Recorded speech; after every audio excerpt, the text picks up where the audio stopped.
Welcome to Johnson County Community College. How many of you here are researchers from institutional research? Well, thank you. It always gives me a great sense of security to be surrounded by so many people in institutional research, because I know that I can get some good answers from all of you, individually or collectively. How many of you, this is the first time on our campus? Well, great. Well, we're thrilled to have you here. I'll just give you a brief little history. We're about 48 years old. We're approaching our 50th anniversary. And when this campus was founded, there was nothing here.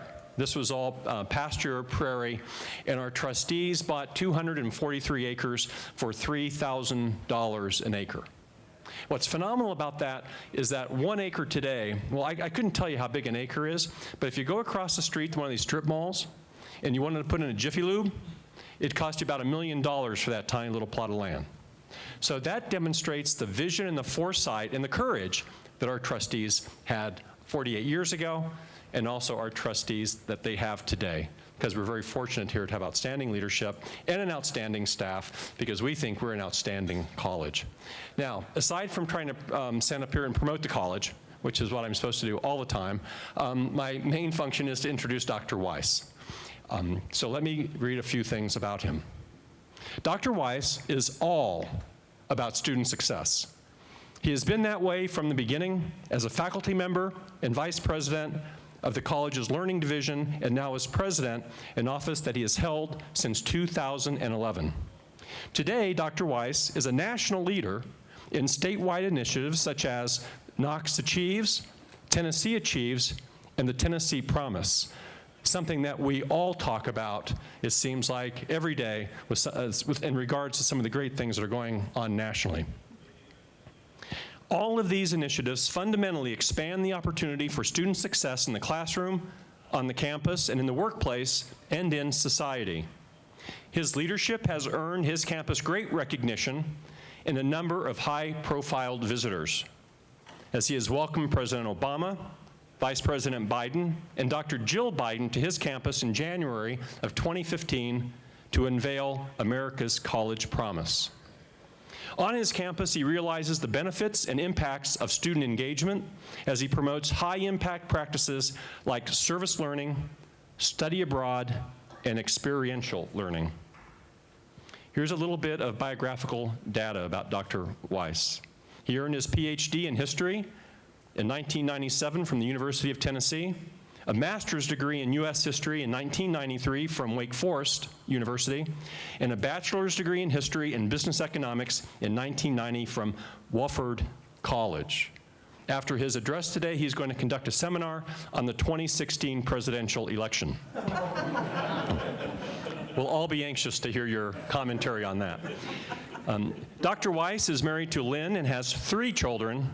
They spend their time pursuing their passions of soccer, dance, and music. It sounds like they're at that great age where soccer, dance, and music is your world. Sounds like, John, what you talked about this morning. And here is an excerpt from his president's blog, and it really portrays the incredible commitment and belief he has in the community college, our mission, and our students. Dr. Weiss writes, "I believe in the capacity of each and every one of our students to move from what are often tenuous first steps to bold strides across the state at commencement and out into the wider world. I make a Pellissippi promise because I am a believer in us and the work we are called to do." So it's my privilege to introduce to you Dr. Anthony Weiss. Doctor?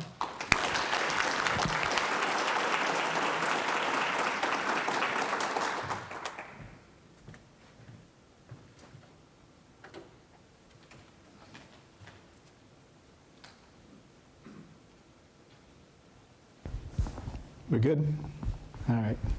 Thank you for such a kind and generous introduction. I'm not sure I recognize that guy from the introduction. A couple things that brought to mind, and thank you for the invitation to be here, both at Johnson County and the Benchmarking Conference. When I started this work at a community college, I never intended to go into administration. In fact, I was pretty much on record in faculty staff dining room that might be one of the stupidest things anybody could ever do. Had to eat those words. Never expected our work at Pellissippi State to lead to an opportunity for the president and the vice president and Dr. Biden to visit our campus and talk about an initiative that started in our home county, Knox County. And of course, that's going to be at the center of the things that I talk about today. Here's kind of my game plan. I'll speak for, I don't know, 30, 40, 45 minutes or so, take some time for questions from the group, and then come back and have some concluding thoughts about where this work stands from a national perspective and a state perspective, and then my own institution. And we'll see how it goes. So when I started in the community college sector, we were a technical college. Nope. Yeah, let's see. Feel it buzzing, but not moving. You can just turn it back off.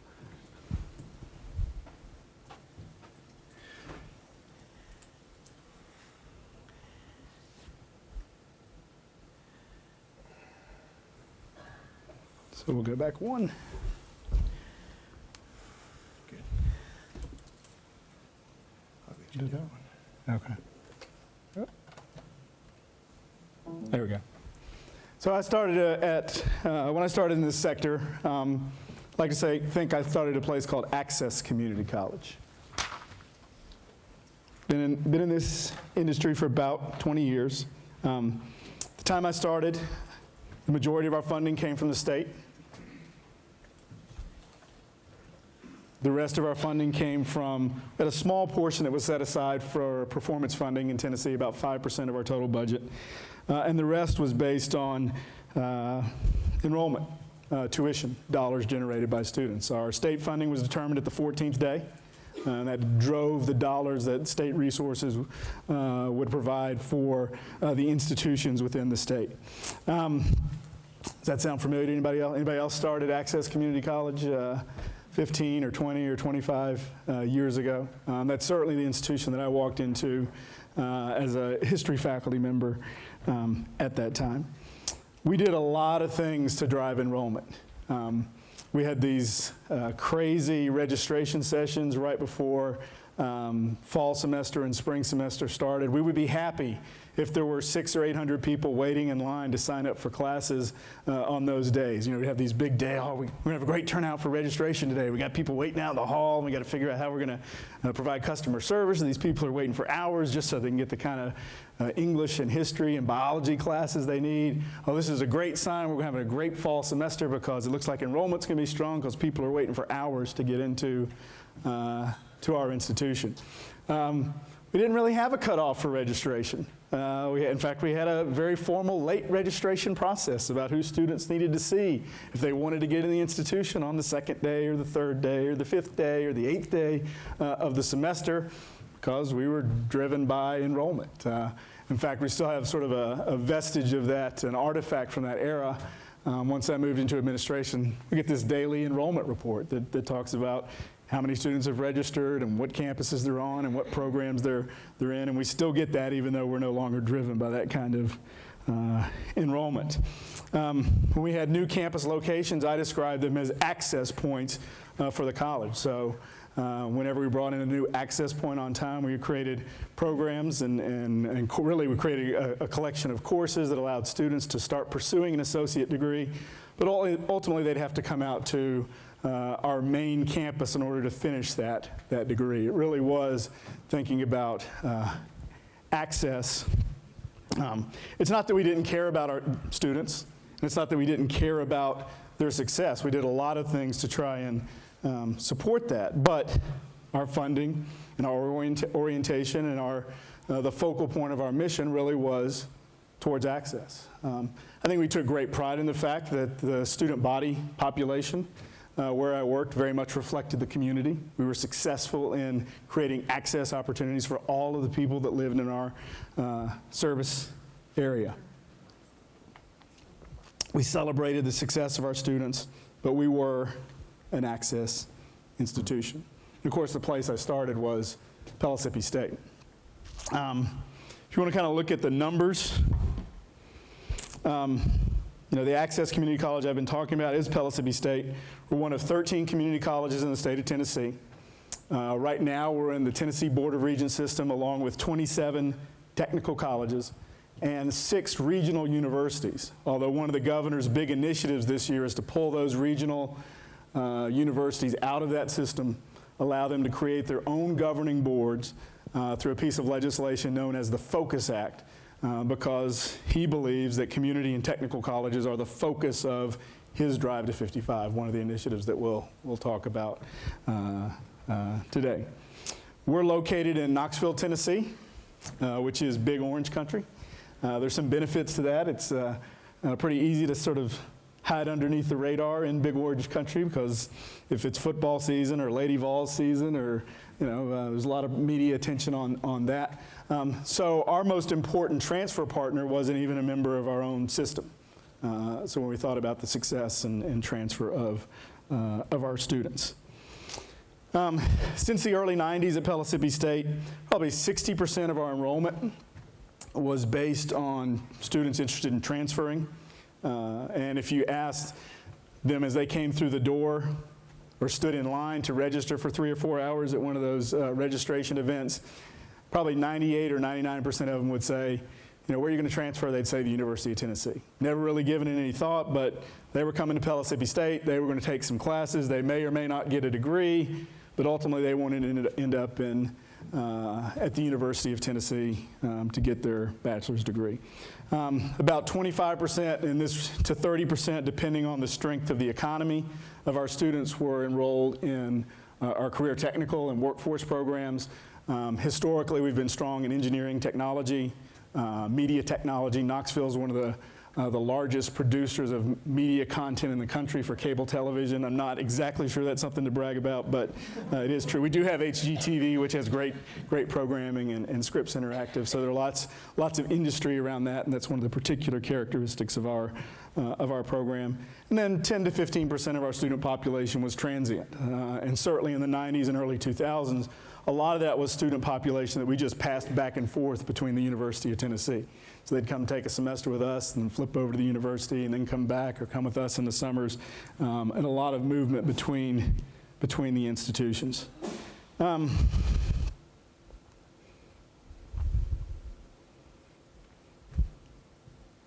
If you look at these numbers in terms of graduation, so we had 8,608 students in the fall of 2008, which is a little more than 10% of the student population among the community colleges in the Tennessee Board of Regents. We had 3 students that year complete a certificate. You might think, well, that's kind of odd. Really wasn't my idea, and I was just becoming an academic administrator at the time, but there was a lot of regulation within our system and within the state in the production of academic certificates related to technical programs. So basically, we did a lot of that work through our non-credit side and didn't award an academic credential for those kinds of students, whether it was in engineering or tool and die or any of those kind of things. Those 3 certificates counted as not 2%, but 0.2% of the certificate production in the state of Tennessee in 2008, 2009. We had 670 associate degree completers, and this was a time period where for the previous 5 years, we graduated between 650 and 680 people. Our student body population was very solid. Our completion numbers were pretty much the same every year. We had 8,000 students. We were going to graduate 650 or 660 or 664. Pretty much locked solid every single year. The vast majority of those graduates were in our career programs, where we did have well-defined pathways that led into the workforce. So we'd have students who graduate engineering technology and go to work for a large second-tier automotive manufacturer like Denso. Very successful, and that's really where a lot of our success stories came from during that time period. The students who completed those career technical programs found good jobs in our community and were able to make a contribution back to the community and support their families. At this time period, we had hundreds of articulation agreements and transfer pathways, many of which were designed for the student to move on without ever completing an associate degree at Pellissippi State. And the way we thought about it is we did this in the best interest of the student. So we'd look at a degree at the University of Tennessee that required 128 hours. A lot of times the University of Tennessee or our other four-year partners will require our students to repeat coursework. So we would just eliminate that and say, look, you should leave Pellissippi State at 54 hours or 56 hours and go ahead and transfer, because at the university you're going to have to repeat these 6 or 8 hours. Just go ahead and go. And your ultimate goal is the bachelor degree. We've gotten you as far as we can take you. Go on and finish your bachelor's degree. So we had a lot of students who left Pellissippi State very close to an associate's degree, but our argument was it's really in your best interest. You're trying to get a bachelor's degree in economics or history, or you want to become a teacher. This is the best path for you to complete that in terms of efficiency and the funding that you'll have to put forth to be successful. Well, about 2009, 2010, 2011, there were 3 very significant developments that changed this picture and began to change Pellissippi State, and I would argue the community colleges in Tennessee, from being access institutions to being institutions that had to think not only about access, but had to think about success. The first of which was the creation of a last dollar scholarship program in our home county, Knox County, Tennessee, that allowed students who graduated from Knox County high schools to come to Pellissippi State on a last dollar scholarship. This program came about as a result of a conversation between our county mayor and a local entrepreneur who wanted Knoxville, Tennessee to be the most pet-friendly city in the country. He wanted the mayor to commit to having the most dog parks per capita in Knox County. And the mayor said, absolutely, but here's what I want you to do. And he said, I want you to help fund privately, I want you to put up some cash and to help raise some money to fund a last dollar scholarship program for our county, so that every kid who graduates from a high school in Knox County can go to a community college or a technical college tuition free. And that entrepreneur said, okay, let's do this. And so that was one of the things that began to transform us as an institution. The county mayor drugged the city mayor into the conversation. That man at the time was Bill Haslam, who eventually becomes governor of Tennessee. So there you see the connection between local politics and an opportunity to change education on the local level that eventually becomes on the state level. The entrepreneur, who's basically a dog fence peddler, a man named Randy Boyd, who owns Radio Systems, spends 1 year as an education advisor to the governor. And if Randy gives this talk, what he says is, well, I had the 2 things that that the governor was really looking for. One, I was unencumbered by any knowledge of the subject. And 2, I was willing to do it for free, that nobody was going to have to pay me to do this. And so he gave this year of service of Tennessee, and he's now the Commissioner of Economic Development in the state. So again, you can see that connection between a local program between what becomes statewide. Knox Achieves established the basic principles that became the foundation of, as it moves statewide, Tennessee Achieves, and then the Tennessee Promise. And they are this. That last dollar scholarship, initially privately funded, now is funded by an endowment created by excess reserves from the lottery fund. I think it's one of the things that Tennessee's been very smart about. Tennessee's an extremely conservative state fiscally. No long-term debt, balanced budget every single year. So there's no way this is going to fly if it's not stable financially in this particular state. Student responsibility to meet deadlines. So in terms of, there's a set application point for students to enter in the program. They have to meet at their high school, 2 meetings at their high school. They have to complete the FAFSA by a deadline. It's now February 1st, February 15th. They have to attend orientation. They have to do advising. At any point along the way, if a student does not meet those deadlines, they're out. And it really doesn't matter who they are. Now, as we rolled this out statewide, we got more and more calls from legislators saying, hey, my next door neighbor didn't, and it was, sorry. You've got a responsibility. The community is going to provide this educational opportunity for you. You've got an obligation to hit the marks that are required to be a member in this particular program. And then the last requirement was one of community service. that for each semester a student received this scholarship support, again, starting locally from the community, the expectation was a student would give 1 day or 8 hours of service back to the community. So that's the first thing that really started to shake things up for us at Pellissippi State. Same academic year, so that's for the first implemented for the high school seniors graduating in the spring of 2009, enrolling in Pellissippi State in the fall of 2009. Over the course of that academic year, we get word that the governor of the state at the time, Phil Bredesen, is going to call a special legislative session in January to deal with issues related to education, both K through 12 and higher education. And for higher education, the legislation that came out of that special session was known as the Complete College Tennessee Act of 2010. 3 key provisions that affected us as an institution. So I mentioned when I started at Pellissippi State, we got a fair amount of our support from state-based enrollment formula, got tuition dollars, and we had 5% performance-based funding.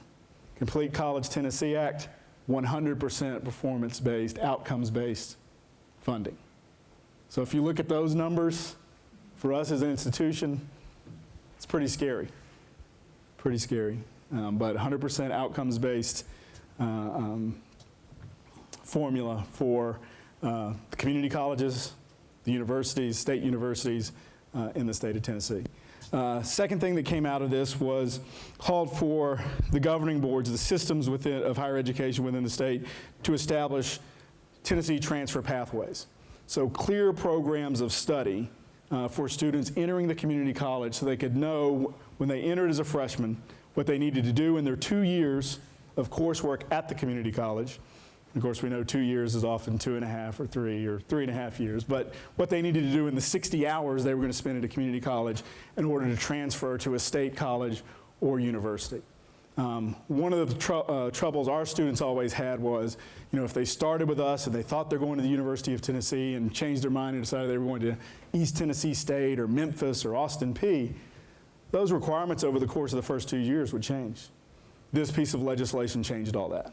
So what it said is if you're a history major entering Pellissippi State or Volunteer State or Southwest in Memphis, this is the course of study for your 2 years. And you can take that to any state university. The great thing for our students was that many of the private colleges in the state also adopted those transfer pathways. So it was a clear course of study for students when they walked in the door. It's hard enough for them to pick a major, much less the institution they want to go to 2 or 3 years from now.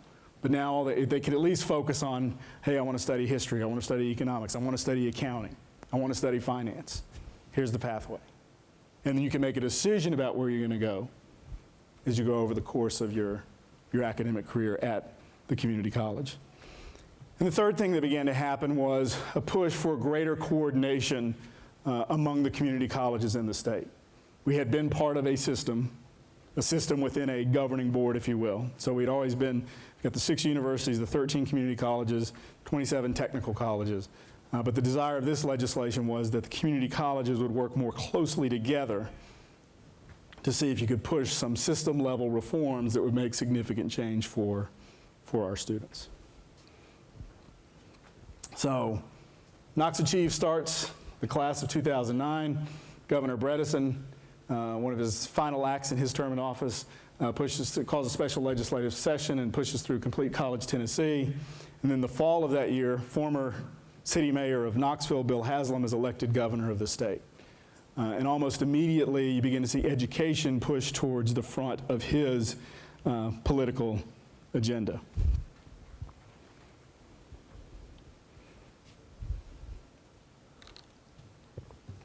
It was Bill Haslam who introduced the Drive to 55 as his vision. Any ideas where that term came from? Actually, I think it's one of the things Randy Boyd contributed as a part of his free consulting to the governor for that year. But it's based upon a study out of Georgetown that by the time the state of Tennessee got to the year 2025, 55% of our citizens would need to have a post-secondary credential in order to have the kind of workforce and economic development to support the state. and support the regions throughout the state. So Drive to 55. 55% of Tennesseans need some sort of post-secondary credential. So we've got an idea for scholarship support that's out there in the state, and certainly the governor's well aware of that. We've got some pathways that have been developed. We've got a new funding model, and now we've got a target. That by the time we get to 2025, 55% of our citizens need some type of post-secondary credential or degree. Now, the Tennessee Promise, which I'm going to focus on for the next little bit, is the program that really everybody thinks about when they think about Tennessee and the Drive to 55. It's not the only program that's part of the Drive to 55 initiative. There are programs for adults called Reconnect. There are tens of thousands of Tennesseans who have some college, no degree. This year's initiative really focuses on reconnecting with those students and helping them finish those degrees, whether they're associate level or bachelor's level. So they're adult initiatives. They're initiatives that focus on the preparation of students in high school and making sure they're college ready, and see if we can reach down in and do some assessment at the end of the junior year. Actually offer intervention or developmental coursework in the first semester of the senior year, and then a dual enrollment college level class in the spring semester of the senior year to make sure those students are college ready. So there's a whole list of initiatives that are part of the Drive to 55, but the Tennessee Promise is sort of the hallmark program, at least at this point. So why does Tennessee need this kind of change? Well, one reason is when you look at higher education attainment rates, Tennessee's 43rd. And we've been lower. We're headed in the right direction, but we've still got a long way to go. We started at 32.3%. If you count, Illumina just issued a new report where if you count meaningful post-secondary credentials in a technical area, Tennessee's actually at 39.3%, so we're probably going to count that as we move forward as part of a metric towards 55. And as you get this partnership between Bill Haslam and Randy Boyd, one of the things that Randy Boyd would say on the stump is, everybody's got dirt. Who's got a talent pipeline?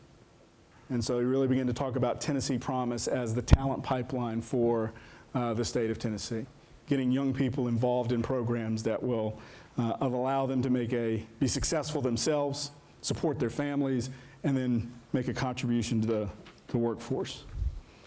Look at it another way. College going rate in Tennessee, not a particularly pretty picture. So the green counties are those that are at or above the national average. And you can see they're relatively few in comparison to those counties in Tennessee that are below the national average, many of them well below.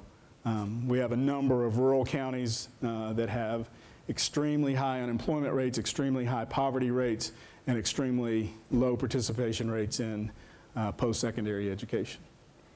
So again, this is part of the problem that's trying to be addressed. I was mentioning at lunch, it's extremely difficult to move this participation rate. Extremely difficult. First year of Tennessee Promise, higher ed participation in the state increased 5%. 4,000 new entrants into higher education this year who would not have been there otherwise as a result of Tennessee Promise. So beginning to see some payoff. Another way of looking at it is sort of the economic lives of the students. So this is the graduating high school class of 2011 across the state, 72,000 or 73,000 students. Of those at the time, about 40,000, 55% enrolled in post-secondary. The next group, 22,000 or so, which is about 31%, did not enroll, but simply graduated high school and went directly into the workforce. And then the smallest group is 10,000 students or so, 14%, who went directly, who did not graduate high school. Now, if you look at that group in the middle, so those who graduated high school but did not go to post-secondary, the state wanted to figure out, well, what kind of lives are these people leaving? What kind of contribution are they going to be able to make economically to the state? And this is what the numbers tell us. The average income for those who graduated high school but did not go to post-secondary, you might want to take a guess? Average income, $9,000 a year. So the class of 2011, if you graduated from high school, did not go to post-secondary, average income, $9,000 a year. So they're working fast food, they're working retail, they're probably not working full schedules.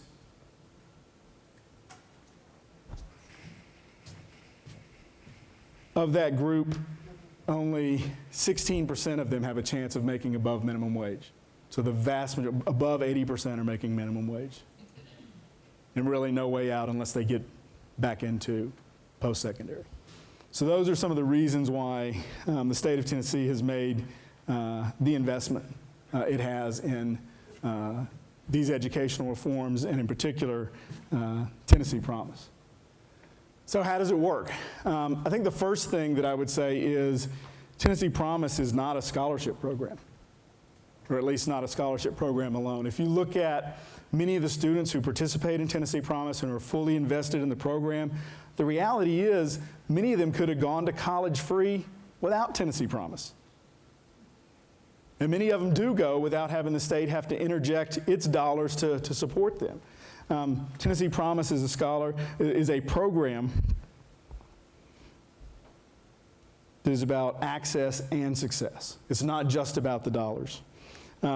The first thing that has to happen in a year going into Tennessee Promise, so we're in the second year, the partner organizations, partner agencies have to recruit 9,000 mentors to work with the 58 or 60,000 members of our graduating high school class who are going to initially participate in this program. 9,000 mentors have to be recruited across the state who say they're willing to work with these students as they make this transition from being high school students to being community or technical college students. Those mentors are trained. It takes about an hour. They serve as guides. They probably have to give 4 or 5 hours of their time over the course of that year. This is a critically important component of the program because the vast majority of the students who participate in Tennessee Promise are first generation or low income. So many of them don't have a resource in their families to say, what the heck does MWF mean? Or what's a bursar? Or what's a credit hour? Those are the kinds of questions mentors are supposed to ask. And if mentors don't know the answer, they're supposed to say, I don't know, but I'll call somebody at your community college and I'll find out and I'll get back to you. So it's not rocket science. Frankly, it's not very rewarding emotionally. And I'll say that because I have a 15-year-old and an 18-year-old right now.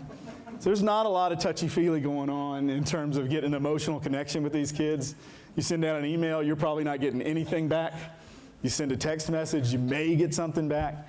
But it's really about sort of hounding them and badgering them and saying, hey, that FAFSA deadline's February 1st. You don't complete that, you're out of the program. And so it's a real sort of interesting dynamic.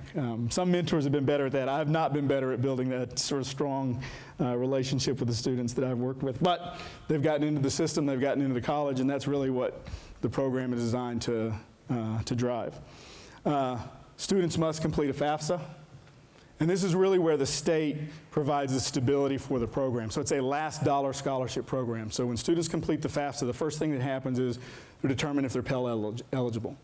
Then we look and see if they're eligible for other forms of lottery scholarship provided in the state based on their academic achievement or other student characteristics. Only at that point does the state determine whether they'll receive any funds from the endowment that was created to provide last dollar scholarship support for Tennessee Promise. I think that's the one thing that Tennessee's done, one of the things that Tennessee's done that's incredibly smart. So we're not dependent upon legislative funding year after year. We don't have to go to the legislature this year and say, hey, we need $14 million in Tennessee Promise scholarships next year.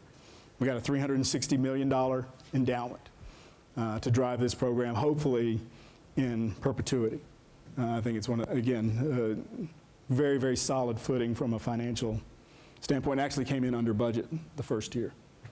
A lot of students are in the Tennessee Promise programs that get no dollars from that endowment.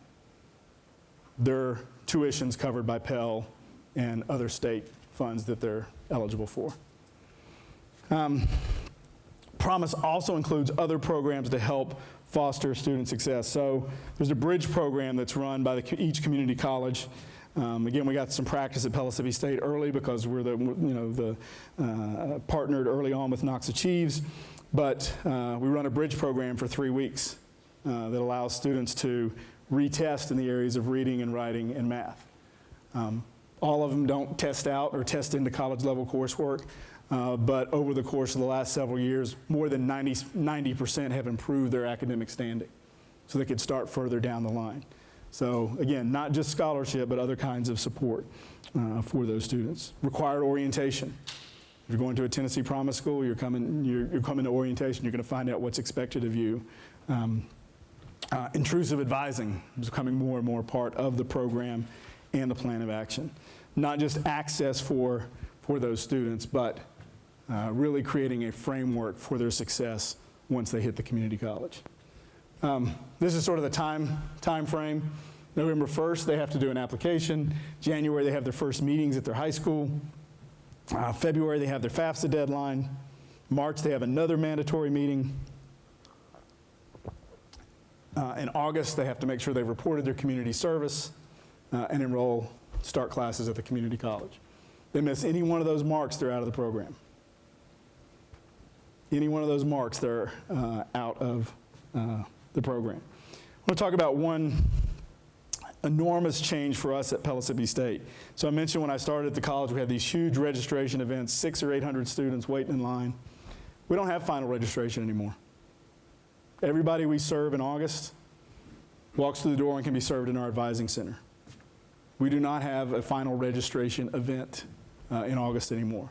So that allows our faculty to focus on preparing for class, to engage in engagement activities with our students in preparation for the academic semester. And perhaps the most important thing I think for our students is, if you're a high school student in Tennessee thinking about going to a community or technical college, you have to do it a year ahead of time. You have to start, the application opens in August. The conversations about you applying for Tennessee Promise start in the August of your senior year.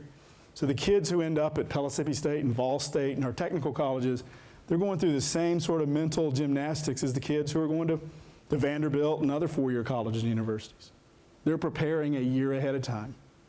They're not getting off work at the McDonald's across the street from campus on August 20th saying, I think registration's going on at the community college. I think I ought to go over there and see if I can get in a class or two. They're thinking about it a year. I think that may be the most profound change for us as an institution, because those students have to think ahead of time, well, how am I going to get there? And there's the path for them. I really do think it's significant. Statewide numbers in terms of access, 70% are low income, 65% first generation. We don't have the data on the first graduating class from Tennessee Promise yet. They're only approaching the end of their first academic semester. I'm sure they're ready to celebrate the end of classes on Thursday, end of exams on Thursday. But 94% of the kids in the predecessor programs, Knox Achieves and Tennessee's, the private last dollar scholarship programs that became Tennessee Promise, graduated with zero debt. So those are some pretty powerful metrics. So we're serving the kind of students we want to serve. We're attracting those students into higher education, and they're leaving community and technical colleges with a degree and with no debt. So this has kind of changed the conversations about the state of Tennessee. And frankly, if you asked me 5 years ago when I became president of Pellissippi State if anybody would care what was going on in Tennessee, I said, no, probably not. We're sort of at the low end of the spectrum in terms of attainment. It is about access and success. Some other sort of data points to think about.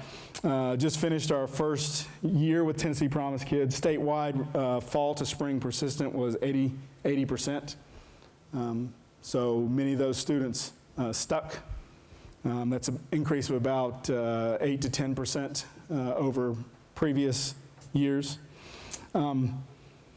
Now, we never do things the easy way anymore in Tennessee. So not only was Tennessee Promise introduced this year, but it was also the year we introduced co-requisite remediation, which means if you enter a Tennessee community college, you complete your remedial coursework at the same time as you complete your first level college coursework in English and math. And the numbers on that are pretty interesting as well. So If you look at the previous year, 31% of our students who entered the community college system with developmental requirements would earn credit in our English composition course by the end of the first year, first academic year. Started with developmental requirements, they could complete English 1010. 31% of them did it in the first academic year. With co-requisite remediation this year, that number was 59%, earned that credit in the first semester. If you look at math, similar, maybe even more significant changes. 12.3% would earn, if they entered historically with remedial requirements, would earn college level math credit in the first year. This fall, 51% earned college level math credit in the first semester. So again, some pretty significant changes. It means those students are a little further on the pipeline towards an associate degree. But a very much indication of sort of the system approach in our state. All right, so I think this is the point I'm going to stop and see if there are any questions about what the heck's going on in Tennessee. All right, I see a couple. Oh, sorry. There's one there and there in the back. Raise your hands again. Are we on? Yep, I think I can hear it. I wonder if you could expound a little bit more on the co-requisite, how that program works. It's both 16-week or traditional semesters, or? Yeah, so it's so it was piloted some in last academic year. So each institution kind of did some smaller pilots to look at. We looked at across the range of students who would enter, and this is everything from students who have a 12 or 13 on the ACT, which is our primary pre-college test, to just below the cutoff score, 18, 19, those kind of things. So every student was eligible to participate. The way it worked is they would take their college level course 3 days a week, and then the co-requisite remediation was built in the other days of the schedule. So they would meet with their faculty member Tuesday and Thursday and do additional work on those areas where they were deficient. It created some pretty significant challenges from a scheduling standpoint, a logistical standpoint, but and from the faculty I talked to, it's pretty exhausting as well. But you know, the numbers demonstrate a pretty significant change in the success rate of students, and it really didn't matter whether they were 12s or 13s or 18s or 19s. There were significant increases, significant gains across the board. Yes, sir. So if a student blows their opportunity, there's requirements, and they mess it up when they're Yep. 18. Can you talk a little bit about how they can recover, get back in the program? Can they? How does that Nope. work? Well, once you're out, you're out. Now, if you blow it when you're 18 because you don't do your community service hour, and you're still Pell eligible, you can still get Pell to attend the community college in the state, but you're just not going to be part of Tennessee Promise. Pretty hard line about that, always has been. I hope they always will be. But the communication that goes out to the students is you really don't have to do much, you know. You got to fill an application by November 1st. You got to do your FAFSA in February. You got to go to 2 required meetings at your high school, and you got to do 8 hours of community service, and you can have a free ride. So I don't think there's much sympathy for those who don't meet that standard. We've seen a lot of studies about the effectiveness of performance funding. Some of it mixed, of course, some people Yeah. questioning the methodology, but Yeah. so in your time in Tennessee, what's your read on the effectiveness, and if you know anything you would do differently with the formula to make it more effective? Yeah, so we've been very fortunate at Pellissippi State that we were able to make this transition, and I'll show you the numbers when we get to the end, from being an access institution to being a success-oriented institution. I don't know if we're the only institution, we may be one of only 2 institutions that's finished in the black every year, in that we got increased funding based upon performance the year before. When it really bothers me is in the years when the formula is not funded. Because you could have a situation where all institutions improve their outcomes, but because the budget for the next year is limited, it becomes a zero-sum game. So because Pellissippi State may have performed better than another institution, or another institution performed better than we did, we lose dollars because there are not any new dollars in the program. And that's the thing that really bothers me about it. My personal philosophy is that if we're going to hit the drive to 55, we have to have institutions that partner. We have service areas, we have rivalries between institutions that, for historic reasons. But we really need to work together to focus on workforce development from a regional perspective. And that's the one thing I really do not like about the formula. There's not any component that's based on cooperation and partnership, that it really can become a zero-fund game. Now, we've been fortunate more years than not. In fact, this year, the governor overfunded the THEX funding recommendation, which is a pretty unusual. I don't expect that to happen every year. Frankly, we would just take it if the legislature just funded what had been asked for by the governing boards or the coordinating board. But we've been fortunate this year in Tennessee. My question's related to funding as well, and it's with institutions and deciphering when they need to do tuition increases or increases to technology fees. Is that something that is impacted by the Tennessee Promise? Is there any regulations that are associated with that? So it's not at this point impacted by Tennessee Promise, but it is impacted by the governor's new Focus Act. So one of the things that will happen as part of Focus, so as we go forward in Tennessee, we're going to have the Tennessee Board of Regents, will just be the 13 community colleges and the 27 technical colleges. We'll have the 6 regional universities who are now going to be able to establish their own governing boards, and then we'll have the University of Tennessee system. That's all going to be coordinated by the Tennessee Higher Education Commission. So as we go forward and as required by legislation, THEC will establish a binding tuition recommendation. So if next fall THEC comes out and says tuition increase for community colleges next year must be between 2% and 4%, that's in statute. So we cannot go beyond that. So it's, that's the new framework we'll be operating under. Yes, sir. I got 3 questions there. I think it's kind of weak here. All right. One, on your website, can we pull down your curriculum and plans that kind of show how you're structuring the co-rec piece? Would be curious to look at that. We're implementing it something a little that's, I think it's similar. They're doing a modular sequence of developmental math courses, for example, with the option of if they keep going through it, they can get the college level. I'm about to swallow this thing.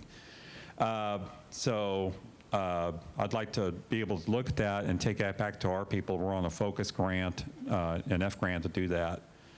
Yeah, so I'll stop and answer that. So yes, that is available. That should be available on our website. I've got a card if you want to pick it up in case you can't find it easily, then I'll send you the link directly.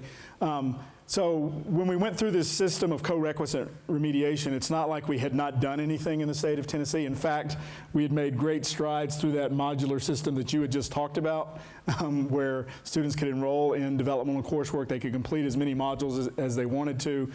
Cleveland State Community College is the one that sort of piloted that for us. And then if you completed your developmental coursework, you could go ahead and start in college level coursework. We have now really replaced that with this co-requisite model. That if you need that outside class support, that co-requisite remediation, it comes within the structure of a college level course and the additional work. Okay. Second one is, Yes. Do you guys use a process to qualify students that come in, because students may need a combination of remediation and or development, totally different animals as far as the learning cycle. So how do you guys qualify students to get into this, to make sure that they can be successful? Because it sounds like you're getting good success. So in the co-requisite model, so Yes. our first indicator is ACT score. So that's what we'll use as a placement. If students wish to challenge that, they'll take Compass, is what we use currently. And for Tennessee Promise students, that's where that bridge program comes in. So if a student felt like, if I had done a little bit better, I could be in all college level coursework and not have to do any co-requisite remediation, they'll come in and do that 3-week camp. They'll be pre-tested and post-tested, and we'll use those post-test results to determine their ultimate placement at the college. Okay. So if a student doesn't place, what's the path?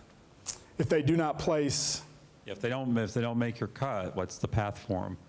so you're only 2 choices now. You're either at all college level or you're in co-requisite remediation. Those are the 2 choices. Okay, I got you. Now the question I had was, and I still have this question, I think that program is ultimately likely to be most successful with those students who are just under the cut score. So your 17s, your 18s, your 19s, I think those students are most likely to be successful. I think the data will bear that. I really worry about those students who are significantly lower and if we ought to be doing something different. So we'll be watching that as we go through. Okay, I appreciate that. That's what would be my concern Yes. is what happens with the people getting to the co-rec side. They're down there really dragging the bottom, and, Yep. and how do you reach out? You can't reach down far enough. Yep, So. same concern.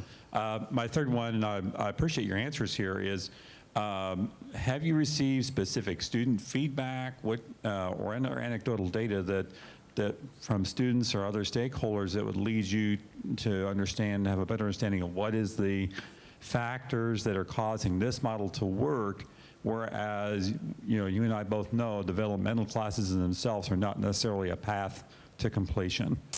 Yeah, so I think part of the idea behind this was studies that indicated that students who earned college-bearing credit earlier in their academic careers are much more likely to be successful in the long. It's really the basic premise that if we could find ways for students to earn college-level credit the first semester they're on campus, they feel like they're going to be more successful in the long run. And there have been studies which I think where the data bears that out. So I really think that's the basic principle that this was, because you look at how frustrating the math sequence was. So if you go back, when I started at Pellissippi State, we had, a 3-course math sequence. Some of the courses were 3 hours, some were 4 hours, some were 5 hours. And you could spend years working that way through that cycle. And if you never got through that cycle, you might never get into some of the courses you wanted to take in your major because you were stuck spinning in developmental education. So I think the idea is, can we get these students moving through this, get them in their area of interest, and get them on a pathway to success much more quickly?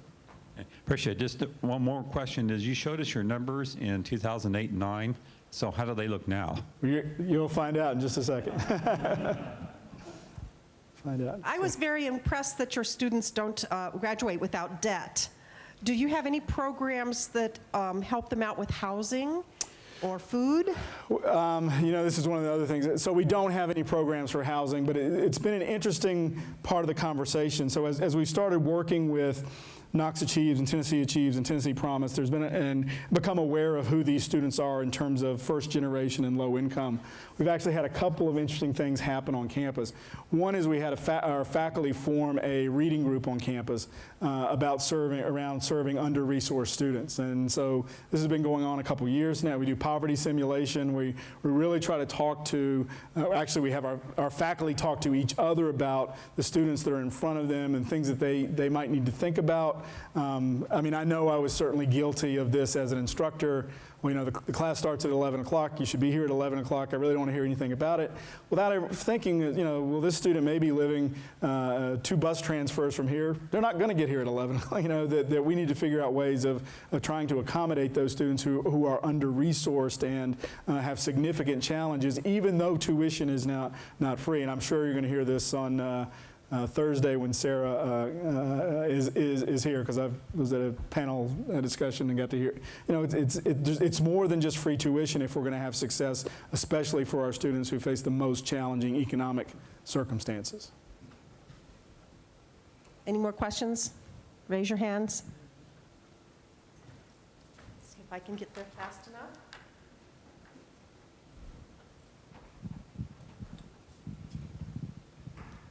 I wonder if you could just talk a little bit about any of your initiatives targeting more returning adult students.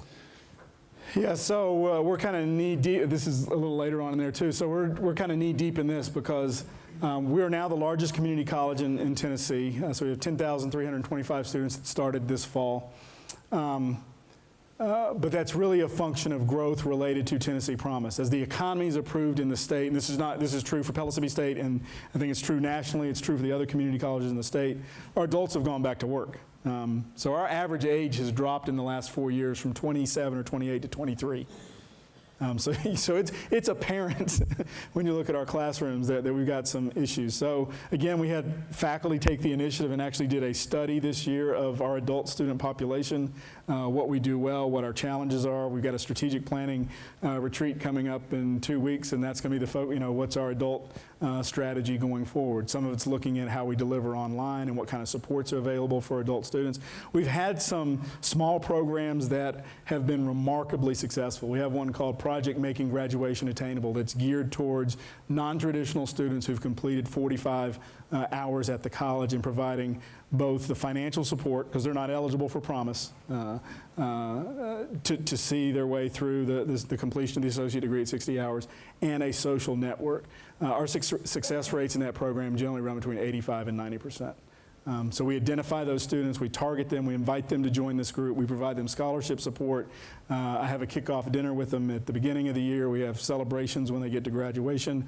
We had ours a couple of weeks ago, and it is a remarkably, probably the most diverse group of students that we could capture on campus. So proud of that work. The question is, how do you take that to scale? And that's really a lot of the questions that we have right now is, we know the intrusive advising works for Tennessee Promise kids. We know this kind of social support. So how do we, with 260 faculty and another 300 full-time employees, find a way of providing that kind of support for 10,325 students?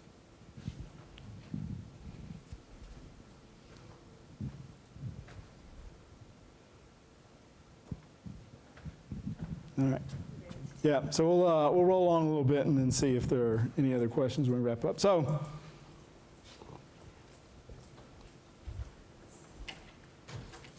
this happened in January of 2015, actually just before Christmas break, and it happened in part because of my relationship with Knox Achieves in Tennessee. So I was going on vacation, Christmas break. We usually shut down the college for about 2 weeks, and I planned to I was exhausted. I was like, look, I'm getting out of here.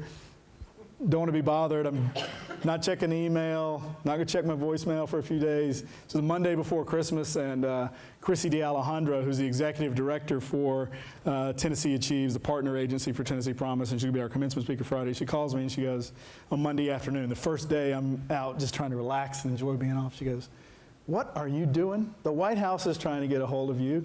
The president wants to come to Pellissippi State and you can't be found anywhere. So the president came to Pellissippi State and announced America's College Promise.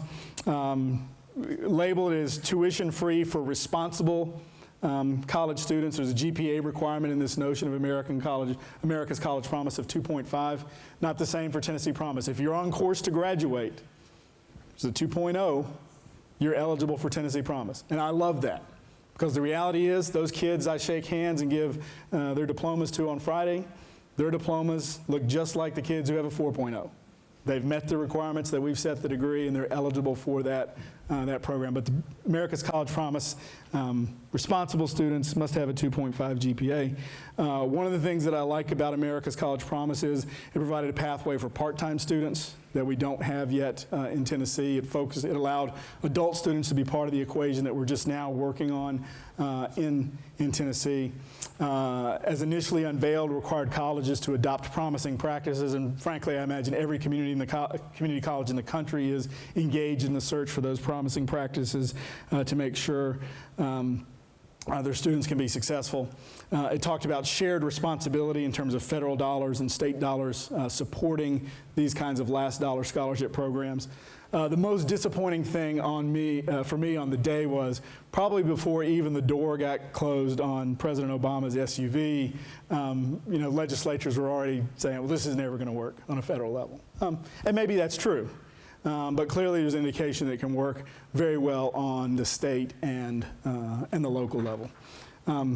Here's just a quick snapshot. The fact that we don't have a federal America's College Promise yet, and I can't imagine given the political climate in Washington that we will, has not stopped the expansion of state and local programs. So we've got now a couple of statewide opportunities for students, not just in Tennessee, but Minnesota, Oregon. I think Rhode Island's coming on board. Many local governments, some privately funded, some funded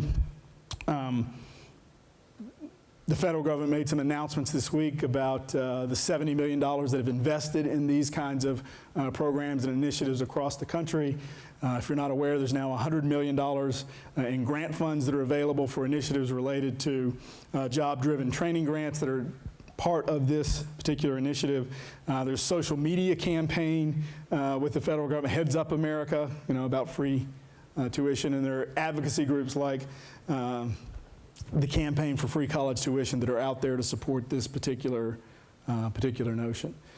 So I think the landscape is changing nationally. I just think it's going to happen locally and regionally and one state at a time. And that may have been the president's intent all along. I don't know. We didn't talk about that. We talked about basketball. One of the other things that's changed is sort of the narrative in Tennessee. One of the things that we've struggled with a long time in Tennessee in terms of higher education is changing the culture. We had so many families who believed their children did not need to go to post-secondary, that they could graduate from high school and get a good job, but you can see the evidence that that is clearly not possible for the vast majority of them. So we've gotten a lot of local and media coverage. Tennessee now leads the nation in FAFSA completion by a long shot. There's nobody that's even close. Over 62% of our high school graduating seniors complete the FAFSA. Of the growth in FAFSA completion last year, 40% of it came from the state of Tennessee alone. So dramatic changes in terms of the landscape of higher education. Everybody seems to be watching it and talking about it. If you look at, again, some of our success numbers statewide, we've got 94% completion in the certificate programs at the community college, 93% placement rates in those programs, above 90% licensure rates, so lots of strong performance. State's always has also used through this social media fairly effectively. I'll use this tweet that Mike Krause, who works directly for the governor, is the executive director of these programs. Maybe I won't. Oh, there it is. Signed up for that Tennessee Promise so my mama can shut up. Right? I mean, parents want to know. I mean, my son ultimately didn't take the Tennessee Promise, but I was like, look, I'm the president of a community college. You cannot go through this year and not sign up for Tennessee Promise. Please, do not leave me hanging out there. Even within a county. So, Knox in Tennessee, the last dollar scholarship started in Knox County, started in our home county. We really didn't expect to see a significant increase when Promise got rolled out this year. But we were up 14.3% among recent high school graduates at Pellissippi State. And I think when the governor began to talk about it, when you began to have that agency and the power of the governor talking about this particular initiative, it really did change the dinner table conversations. I mean, it really was, have you signed up for that Tennessee Promise? You can go to college. We don't have a lot of resources as a family, but here's your opportunity to go to college. And that has proved to be a very, very powerful thing. I think one of the things that is important to understand is, we're halfway through the recruitment cycle for year 2, and pretty much in every category, the numbers are up slightly across the board. So we had more applications from high school seniors on November 1st. We got more kids in the pipeline right now. We were up a little bit at the college level and in the counties we serve. So it's not a one-hit wonder. I mean, we'll expect that 16,000 kids or so will enter the state's community and technical colleges next year as a result of Tennessee Promise. For Pellissippi State, that's about 75% of our incoming freshman class. The reality is, and we've started having this conversation, we don't really need to recruit high school kids that much anymore. I mean, we're going to be able to invest our resources in, how do we attract adults and create the kind of programs, because, we know pretty much every year that there's going to be a pool of 2,600 or 2,700 kids who are going to say, Pellissippi State's my first choice as a community college, and go through that cycle of Tennessee Promise. And 1,800 of them or so will end up enrolling at the institution. So somebody was asking about what the numbers look like now for Pellissippi State. So this is a chart that I call where we've been, where we are, and where we're going. So there are the numbers from 2008 and 9, which aren't particularly pretty. There's the numbers for 14-15, so we had an enrollment just over 10,000. We had 587 certificate completers. The vast majority of them were what I would describe as stackable credentials. So it was a 15, 18, 20, 24-hour credential within engineering technology. There was a component of that degree that ultimately led to the associate's degree in engineering technology or media or whatever it happened to be. As opposed, we went from 0.2 of the system's production in terms of certificates to 16.7%. So I kind of feel like we're carrying our weight now. We had 1,366 associate degree completers, which is now 13.8% of the associate's degrees produced in the Board of Regents.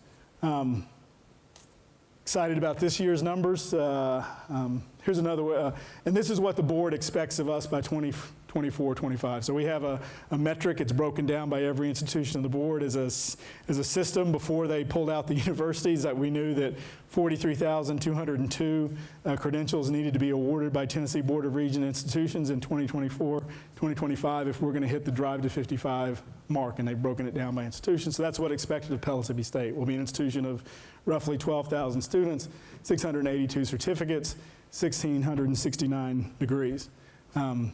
What's remarkable is that everybody had the same response to those numbers that I did, that the board's lowballing us, that we expect to blow through that pretty quickly. Here's been sort of our transition year by year in terms of degrees awarded. We'll have commencement Friday night. Started this year with 10,325 students. For spring of 2016, so you can see there in 2010 we had 794 associate degree completers in the 9-10 academic year. For spring of 2016 alone, we have 810 applications for graduation. Now they all won't get there. Somebody's going to fail a calculus exam this week and not graduate this term, graduate summer. But I fully expect we'll have between 1,450 and 1,520 graduates for this academic year. So it's a pretty interesting transition over the course of the last years. So if you're asking me what we're working on now, we're working on adults because they're not in the institution in the way they were before. We did a study on that. We're doing a study on, we'll have our faculty lead a study on underrepresented minorities because our success gaps are much larger than I would like them to be and where I think they need to be. We're having conversations about our under-resourced students and what we can do to make sure they get to the finish line and do we provide the resources. That being said, even though we're on a drive to 55 and even though our system has a goal of 43,202 students, what I try to remind our faculty and staff and students every chance I get, and this is a phrase that we used at the college for a while, that we build success one student, one story at a time. So sometime around 8 o'clock or 8:15 on Friday night, a young woman named Kira will walk across the stage and shake my hand. She may give me a hug. I know her a little bit. She'll finish her career at Pellissippi State with 2 degrees, 1 in hospitality, 1 in culinary arts. She's got 1 professional certification, 2 stackable credentials she earned on the way to those 2 associate degrees. She'll get on a bus in early June and go down to Orlando and take her dream job at Disney World. And so that's what I try. It's not really about the numbers, although we're driven to make changes on a systematic level so we get more people to the finish line. At the end of the day, it's about students like Kira. And can you provide the right kind of support that allows her and her colleagues to get from the point of entry to the point of exit with as little debt as possible. So that's sort of the story of Pellissippi State and the drive to 55. I'm happy to take another question or two if we got them. Thank you. Thank you. I don't know what percentage of your revenue is from tuition, but how have you resourced this increase in students? Yeah, so the community college system was designed back in the 80s to where 2/3 of the funding would come from the state and 1/3 would come through student tuition dollars. We're not completely flipped yet, but we'll be there. We'll be there soon. So our biggest pool of revenue comes from student tuition dollars. We get about, trying to think next year, state funding, $68, $69 million budget, $27 million of it will come from the state. The thing that's helped us over the course of these 4 or 5 years is that we've finished in the black every year on the formula. So because we've increased our outcomes, and because we've increased our outcomes at a rate faster than other community colleges in the state, we've received increases in state funding at times when other institutions did not. That's what I don't like about it. It's a zero-sum game. If you look at some of the institutions within the state, some of them are suffering not only enrollment declines over the course of the last 5 years, but also funding declines because they're not able to perform. Now, the state has introduced a new concept where it's created some grant pools this year for institutions that are struggling with performance to where they can apply, implement a program to work on student success initiatives and get some of those dollars back. So we'll see if that balances things out some. But, we've invested in faculty. I believe this work needs to be carried out by full-time faculty and full-time staff. Any other questions? Well, I'd like to thank you very much Thank for you. speaking to us.